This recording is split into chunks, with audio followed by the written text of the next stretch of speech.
Como desenhar o Hamsa ou Mão de Fátima. Este círculo tem 7 cm de raio, mas pode ser de qualquer tamanho. Vou dividir o círculo em 4 partes iguais. A perpendicular marca o centro da mão, onde vai ficar o meio do dedo médio, e a horizontal divide a mão em 2 partes iguais. Tanto os dedos como a palma da mão têm praticamente a mesma medida, e é isso que vamos manter aqui. O Hamsa, na realidade, representa a mão direita. Os dedos vão ter cada um 2 cm de largura.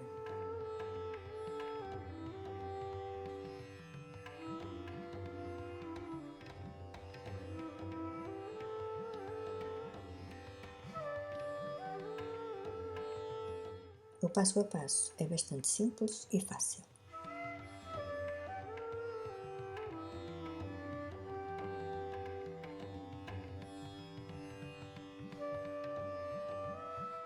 Vou agora dividir a parte inferior ao meio para desenhar a base da palma da mão com um compasso.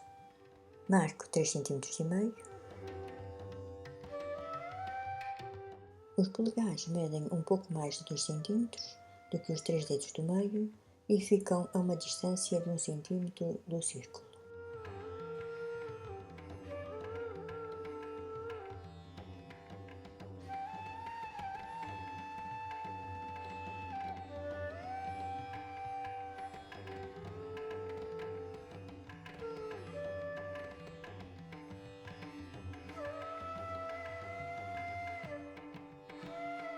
Vou marcar agora o início da base da palma da mão.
Marco agora a distância de 1 cm entre os cantos dos olhos e a linha exterior da mão.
Podes decorar este símbolo com os padrões que quiseres, inclusive com Zentangle.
Obrigada por assistir o vídeo, deixa o teu like, o teu comentário e subscreve o canal.